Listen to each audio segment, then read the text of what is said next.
Anyways, we just so many of you are weird about all of this. What is going on?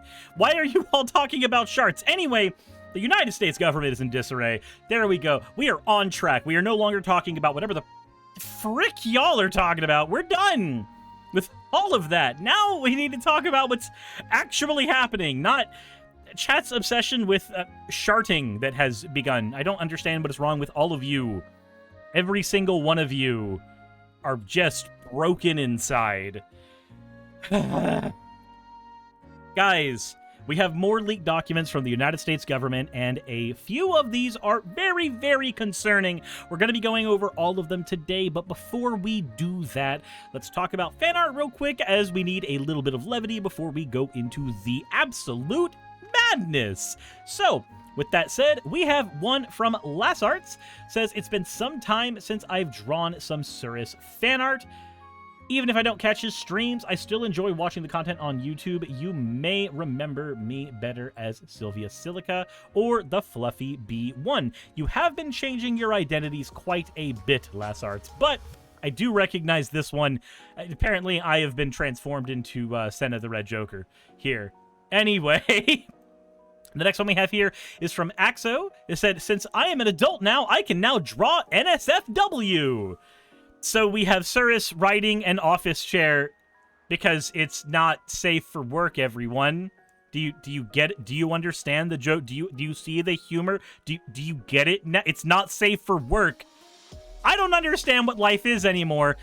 Anyway, thank you for your fan art submissions. If you want your fan art to be shown in a future video, the best way to do that is to drop it into the fan art section of the Discord, and then I'll go ahead and bring them up before we get to talking about random political nonsense that is spooky. That said, let's go ahead and talk about what we've got right now, and this is another leaked document here. These are basically called the fork in the road documents now, and I've been informed now as well that these are the same documents, effectively formatted almost identically to the documents that were used when Elon Musk took over Twitter and turned it into whatever the hell the Sig Heil website is called now. And when he did that, basically all of the employees got given these emails that said that they could stay at the company or they could leave the company, and that's what led to the mass, firings effectively there. So, now we have a bunch of these to go over, as they have been sent to me. This is the FAQs for today's fork in the road, because apparently this whole thing is being rolled out in stages, and so you get to have constant reminders that everything about your life is being flipped upside down if you are in the government, which is not a thing that you want in a place that is supposed to be, you know, supporting all of us foundationally. So, first question here is, the current funding bill for the federal government expires on March 14th. Will I still receive full pay and benefits if the money runs out? Answer to that is, any government shutdown could potentially affect an employee's pay, regardless of whether he or she has accepted the deferred resignation offer. Moreover, if you accepted the deferred resignation offer, for those who don't remember, it was effectively saying that you needed to leave the government and then get pay for X amount of months during that time, which is a really weird email to send when Congress has the power of the purse and not the president or whoever the hell is in charge of these emails. Regardless, weird shit. Regardless of whether or not they've accepted the resignation offer, please see the original video for context on that one. You would still be entitled to back pay under the Government Employee Fair Treatment Act of 2019. Okay, so at the very least, they would still keep their pay, but I'm going to be honest, one of the tenets of Project 2025 was to oust all experts in the federal government and replace them with Trump loyalists, so I feel like taking the package to leave is a really bad idea, because the entire point has been to remove people who know what the fuck they're doing and replace them with people who don't know what the fuck they're doing. Our next question, does my agency have Vera for employees who opt to take the deferred resignation offer? VERA. Okay, VERA is the Voluntary Early Retirement Authority, or the Veterans Equitable Resource Allocation. I guess it could be any of those, but voluntary, as see here, Trump never pays his debts, don't trust it.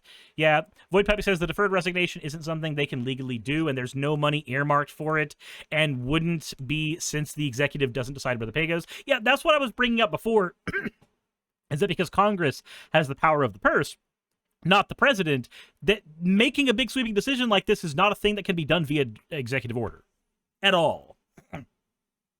But does your voluntary retirement authority work here? Yes, employees who are eligible for the deferred resignation and are at least age 50 with at least 20 years creditable federal service, or any age with at least 25 years creditable federal service, are eligible for VERA along with the deferred resignation offer. Okay, cool. So they keep retirement benefits for the time being. Question, I'm scheduled to retire soon after September 30th. Can I take advantage of the deferred resignation? If your retirement date is between October 1st and December, you are still eligible for deferred resignation. Okay. The next question is, how can I make it clear that I would like to resign and retire, not just resign? You said you are welcome to type resign and retire into the reply email, but it is not required. If you simply write resign and you are eligible for retirement, we will process your resignation with retirement as of September 30th.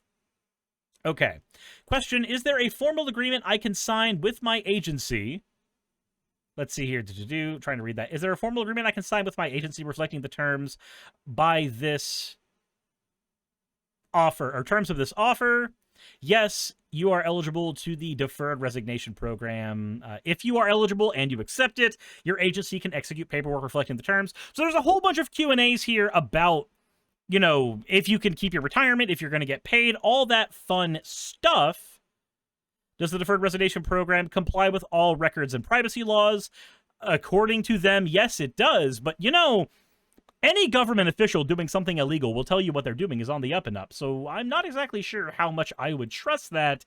There's just the email saying that it is the case. But I have another email here as well from the same source. Dear employees, many of you have had questions about the deferred resignation offer, specifically whether the agency would sign a binding contract that embodies all the terms of the offer. We are pleased to inform you that attached, we have a form agreement that employees who are eligible for the deferred resignation program can use to memorialize their agreement with the agency. Among other things, this agreement will provide binding assurance. Employees who accept the deferred resignation offer will not be subject to any future RIFs. Okay, RIF is just reduction in force. You won't be subject to any further reduction in force. Not to be expected to work, and that their pay will be protected even if there is a lapse in appropriations. As a reminder, let's go ahead and get this back where it needs to be. As a reminder, the deferred resignation offer, which allows eligible employees to keep their government pay and benefits through September 30th without any expectations of performing work, expires on February 6th. Remember, federal employees were only given a week to make this fucking decision. While we, of course, value your government service, we want to make sure that you have all the answers you need so that you can appropriately consider the deferred resignation offer. We are happy to offer any guidance you need on the deferred resignation offer, and will answer any questions you have. In addition to the offer, many of you have pending questions about the Voluntary Retirement Authority. The department will issue additional VERA guidance, and I think we already went over some of that in the Q&A. Okay. Cool. So that's everything there. Those are just the basic updates about people who might be wanting to leave. Trashomancer, thank you very much for resubscribing. I appreciate it. Void Puppy says also deferred resignation isn't a legal thing. If you don't do your work, you get fired for cause. Gotcha. Staub says, to quote, I have no idea what any of those words mean there. Don't trust a hoe. Jesus. But there is an update on this that is actually frightening. All of that is legalese. All of that is preamble. The thing that is actually frightening is something that my friend Casey Gleason posted recently on Twitter. Let's go ahead and take a look here. Open in new tab. We're going to go ahead and open all these in a new tab so that I can view them a little bit easier. All right, the Deferred Resignation Agreement that they keep on referring to. Let's go ahead and take a look at it. The agreement between the agency and the employee is identified below, whereas on or about January 28th, OPM circulated a memorandum to all agency employees, the Fork in the Road memo, offering them a voluntary deferred resignation pay and benefits and exempts them from all applicable in-person work requirements until September 30th. Remember, if you're a federal employee, they're forcing you to come back to work even if you are disabled, even if you have a variety of reasons for working from home, even if you accomplish all of your tasks at home perfectly reasonably. And I saw a bunch of comments on my other video saying that, pointing out that it is anti-disabled people to not allow working from home, even when like the work can be done from home. I'm sorry that you personally are very stupid. I apologize for that, and I cannot be held responsible for that. I'm very sorry that you have been given this lot in life of being dumb. But surely you can understand how not allowing for a workplace accommodation for somebody who is disabled is actually an anti-disabled thing. Like, I'm sure you can understand how that is the case, right? And if you can't, I'm not gonna play coy with you anymore. I'm just going to say it how I feel it. I feel you are stupid, and I cannot help you. But going on here, whereas the agency has received the employee's voluntary request, the agency accepts the employee's voluntary request. The parties wish to express the terms and conditions. Okay, so the party would agree that 1, the employee is accepted into the deferred resignation program. 2, the employee agrees to continue working through February 28th in an effort to ensure a smooth transition of employees' duties, responsibilities, and work assignment to other staff, basically train the people who are going to be replacing you. Employee is exempt from all in-person work requirements. Again, the only people exempt from in-person work requirements are the people who are making sure that they are on their way out the door. 3, employee shall be placed on paid administrative leave no later than March 1st. Employee shall remain on paid administrative leave up through and including September 30th, 2025. Again, something that Congress has not approved yet. So they could tell you that this is a thing that you're going to get, and then you just not receive it because the power of the purse is not with the executive branch at all. But this is all being done through the executive branch. So I would assume that that Trump and Elon think they can do this, but they can't. Anyway, during the deferred resignation period, the agency shall continue to pay the employee's current salary. They'll receive all benefits from the federal government, including but not limited to TSP contributions, health, dental, vision, blah, blah, blah.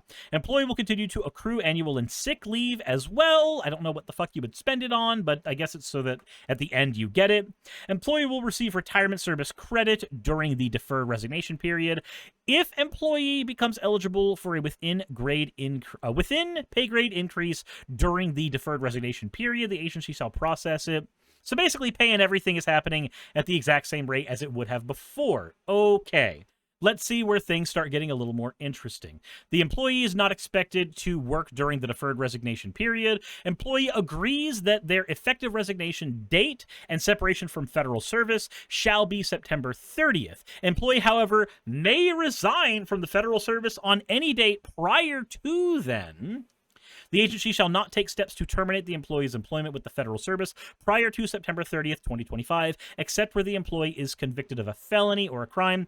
So basically, even though it's this weird paradox where you are no longer working for the United States government because you've taken the deferment, but you are still working for the United States government until the 25th because you did take the deferment, so you are still legally a federal employee, but you are not expected to do federal employee work.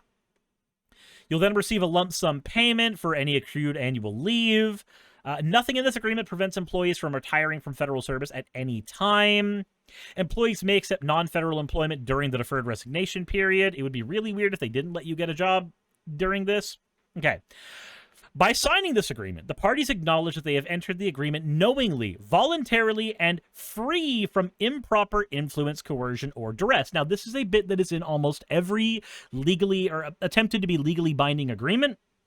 It is a way to say that you consent to everything that is happening, even if you don't really, even if you feel like your options were be unsafe, but be close to all of the dipshits in the federal government, or keep your family safe and leave, and therefore leave the federal government, and that's not actually a choice. That's, you know, I don't know how to say that a threat is not a choice, but this is a legalese way to say that, no, actually, ultimatums are choices in this particular case. But employee acknowledges that the government agency, in conjunction with all federal departments, agencies, and units, will immediately rely on the terms of this agreement in consolidating and reassigning roles and otherwise taking steps to reform the agency workforce. Again, one of the main things Project 2025 talked about, one of the main things it said that needed to happen was everybody in the federal government needed to be, every expert in the federal government needed to be removed and replaced with somebody who was not an expert, but instead was a Trump loyalist. And J.D. Vance and other people have mentioned how everybody who's in the federal government should be fired from their jobs as well. This is not a new thing. Again, this is literally what Elon did to Twitter, and it makes sense that this exact same thing would be done in our government because J.D. Vance himself is very in line with a bunch of this fucking crypto millionaires, and Elon Musk himself is one of those people as well, and he now has apparently government authority for dumb shit. Number 11 says if there's a lapse in appropriations during the term of this agreement that requires employee to be placed on furlough status, the employee shall be placed on furlough status during the lapse. Once the lapse is over, the employee shall be taken off furlough status and receive back pay. So basically, there may be a point where you just don't receive your pay for 3 months, 4 months, 5 months, and then you'll get it eventually when the status is lifted. How we get there, I don't know. Magic pixie dust.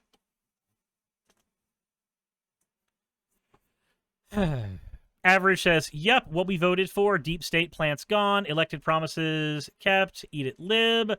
Ah, hello, Average American X. Could you do me a giant favor? Just a small one. Just an eensy-beensy one. 1, tell me what the fuck a deep state is. 2, I'm not a liberal, actually. I appreciate that you think I'm a liberal, but I'm definitely not. I assure you of that. And thirdly, this one you can do anytime on your own time. You can do it whenever you want to. I don't really care.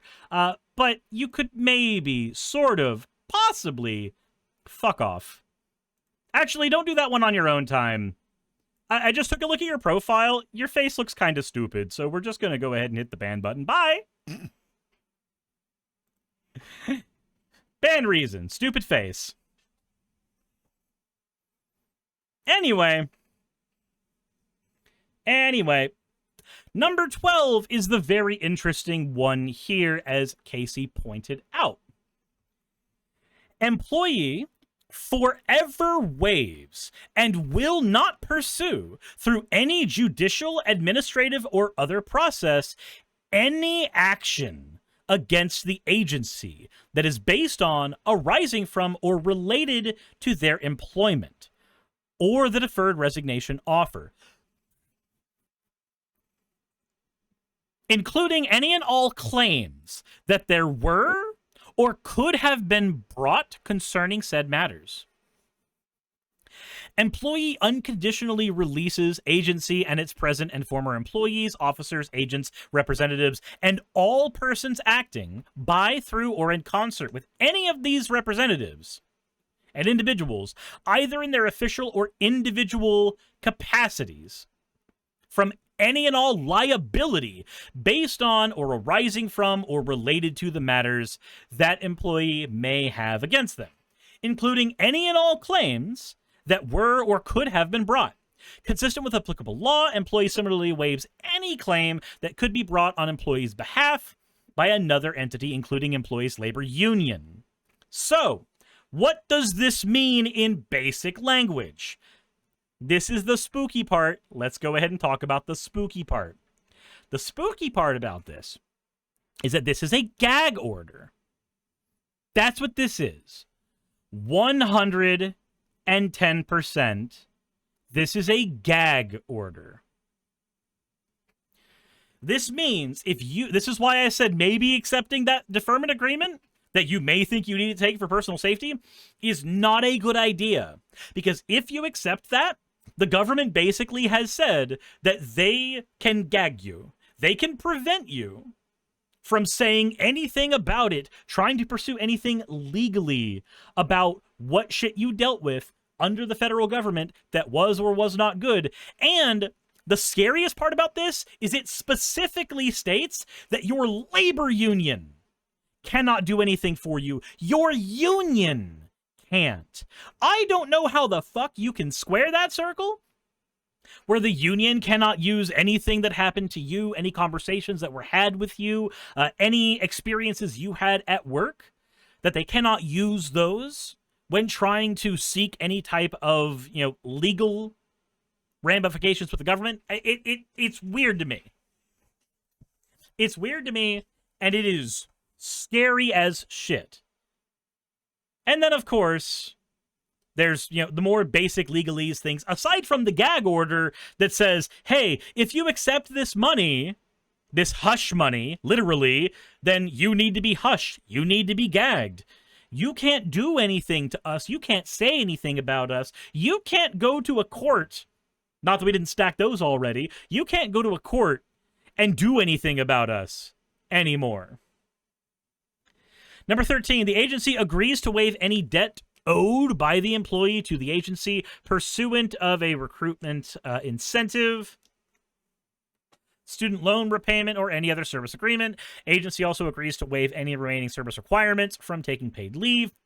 Should employee become subject to military orders during the deferred resignation period, then any laws, rules, or other guidance applicable to the employee as a service member that are inconsistent with provisions of this agreement shall supersede the inconsistence in terms of this agreement. Okay, so again, the last two bits don't really matter. The part that mattered the most there in the entire agreement was number 12. The part that basically said, hey, if you take this money, you don't get to use your mouth words anymore about the U.S. government. We're about to make this a corrupt fucking shit show.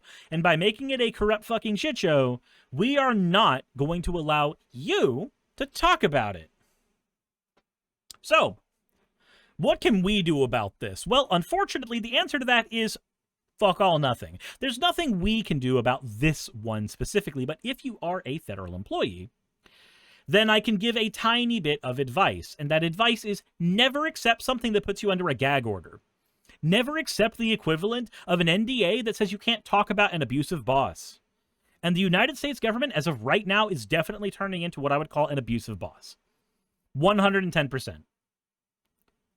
Obviously, I can't speak for what needs to be done for your safety or your position. I can't do that.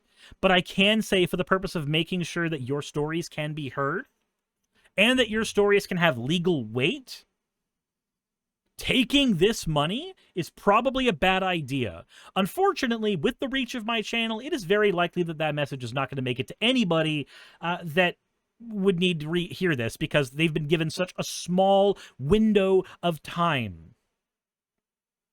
But I would hope that those who are federal employees, who are working in the United States government right now, can do whatever they can to be bulwarks against, well, a tide of fascism. That's functionally what it is.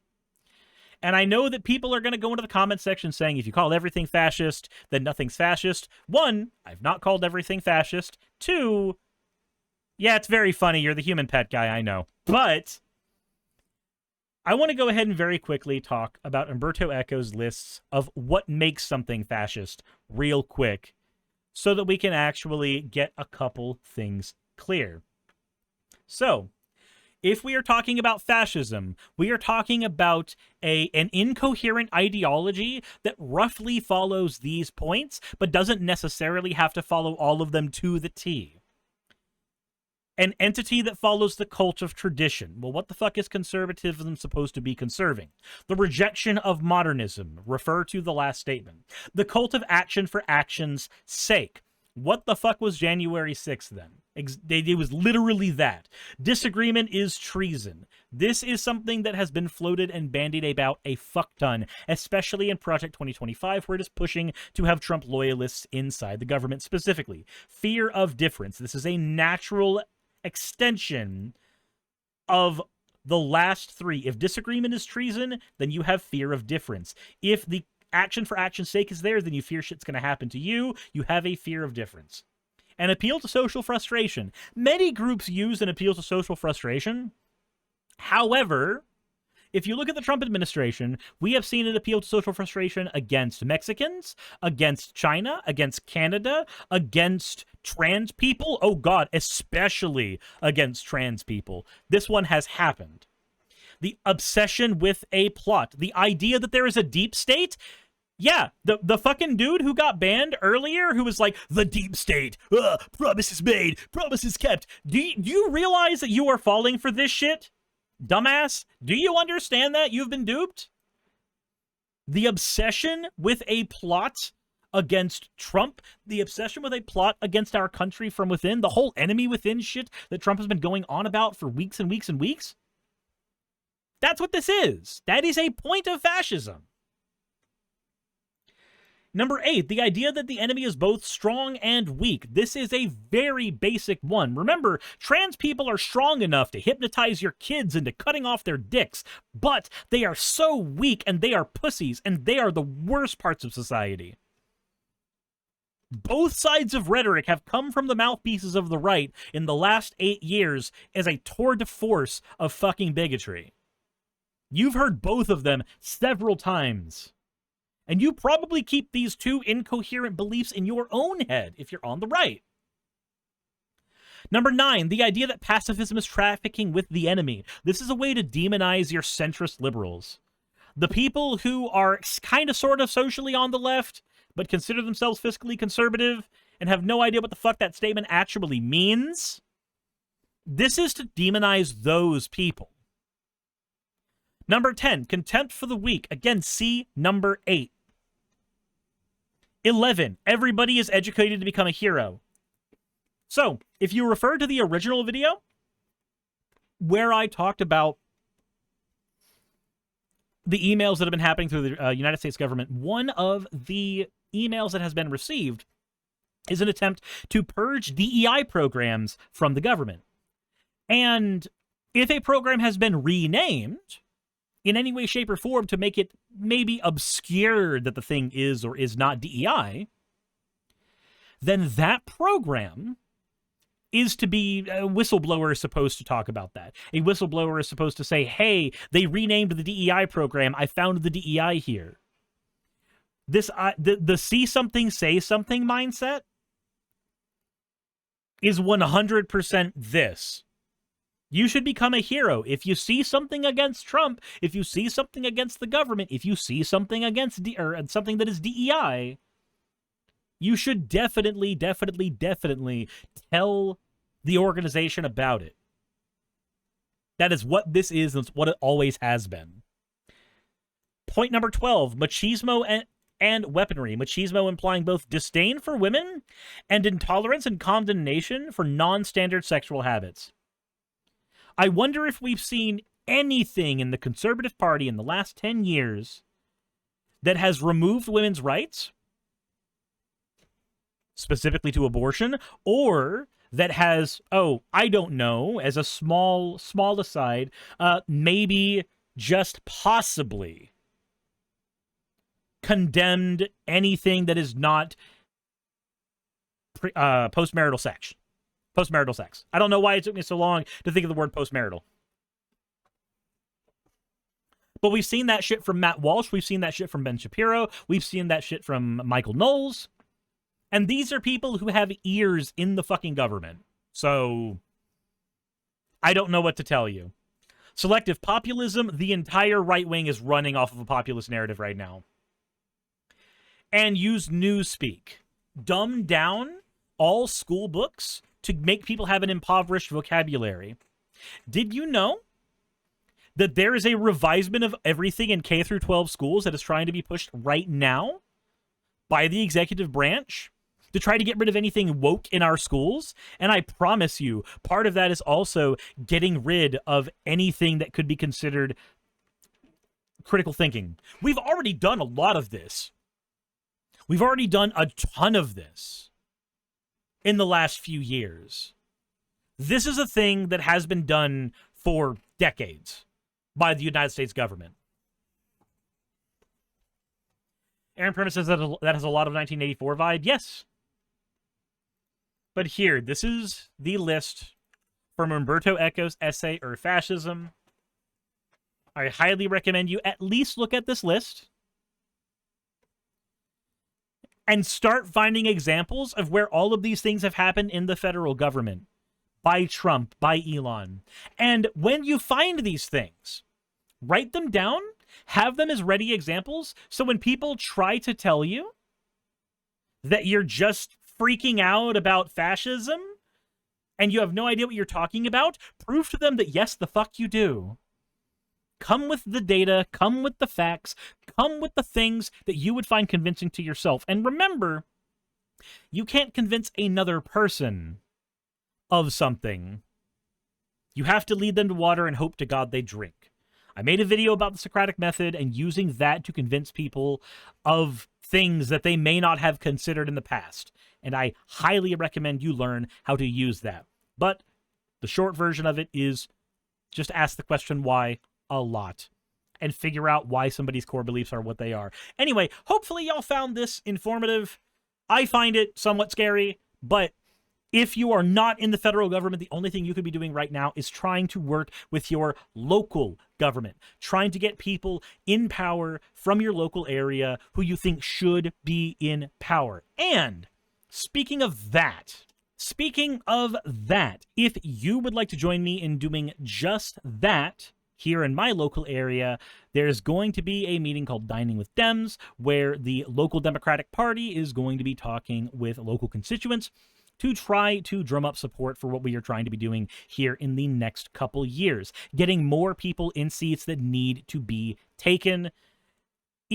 Finding more ways to do fundraising, finding more ways to try to take more power away from the right wing in this local area in a very red portion of Georgia.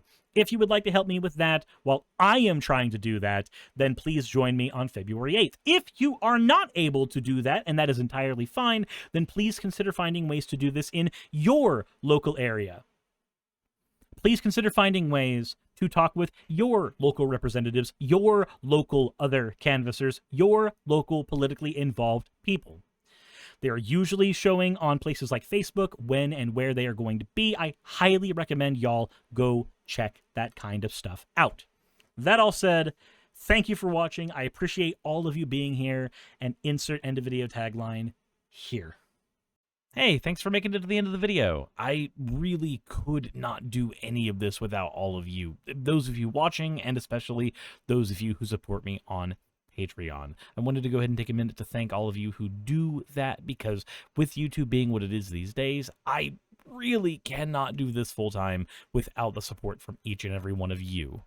Those people would be Red Joker, Purple Poundini, Jemshin, Britzkrieg, Jupe the Malignant, Michael, Ravelern, Mabbity Babbity, Astral Frontier, Tales of Atonement, Nixie Chan, Kiri Artemis, Victorian Alchemist, I'm not saying the last part of that, and you know that, Arcton Arclacier, Kiratorian, Dren Hadamata, Jordan M, John L, Lord Bleck, Smiling Game Master, and Fireshard.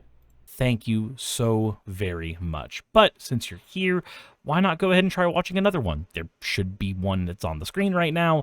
And if you are a patron of mine, I wanted to go ahead and thank you again for all of your support. There is still a video you could press, though, if you'd like. I would appreciate it just a little bit.